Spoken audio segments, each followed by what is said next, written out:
একটা বিষয় যদি সামনে চলে আসে, এই বিষয়টাকে নিয়ে সবাইকে কথা বলতে হবে না, সবাইকে পোস্ট দিতে হবে না, সবাইকে লিখতে হবে না, সবাইকে শেয়ার করতে হবে না। যারা ওই বিষয়ে বিশেষজ্ঞ তারা সেই বিষয়ে কথা বলবেন। ইনশাআল্লাহ যখন আমরা বিশেষজ্ঞদের থেকে সবার কাছে একটা দায়িত্ব দিয়ে দেই, সবাই যে যার মতো করে বলতে থাকে, তখন ওই বিষয়ের মৌলিকতা নষ্ট হয়ে যায়।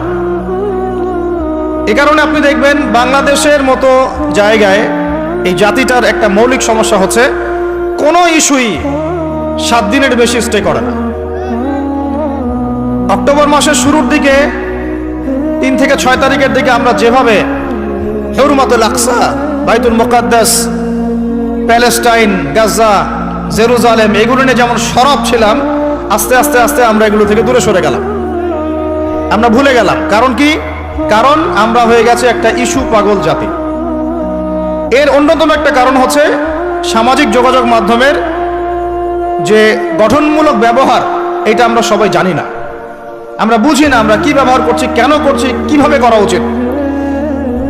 যদি সরকার থেকে একটা নীতিমালা দেওয়া হতো আর একটা যোগ্যতার মানদণ্ড দেওয়া হতো যে এই যোগ্যতা না অর্জন করা পর্যন্ত সামাজিক যোগাযোগ মাধ্যমে অ্যাকাউন্ট খুলতে পারবে না, তাহলে দেখতেন সমাজটা সুশৃঙ্খল হয়ে যেত।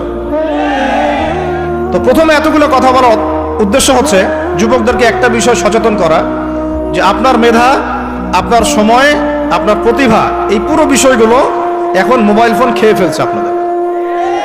এখন এখান থেকে বের হওয়ার আপনার কাছে পথ যেহেতু নাই, অতএব যতটুকু ইউজ করতে আপনি পারেন প্রয়োজনে অতটুকু ইউজ করবেন, বাকি সময় ফোনে পড়ে থাকবেন না। রাজি আছি?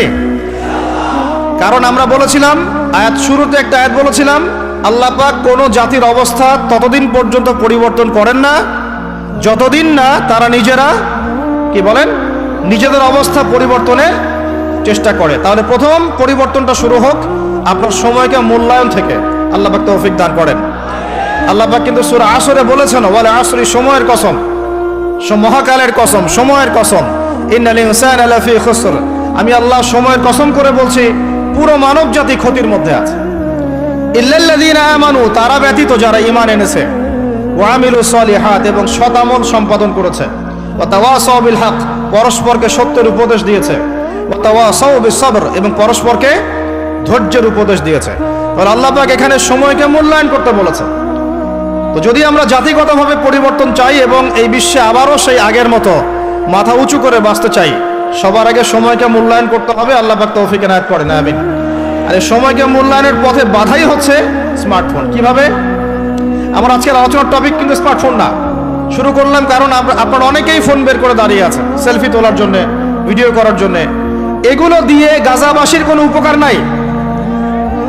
এইসব করে সারা বিশ্বে নির্যাতিত উম্মার তাদের রক্তের ঋণ শোধ হবে না। এগুলো করে আমাদের মাজলুম বোনদের ইজ্জতের বদলা নেওয়া যাবে না।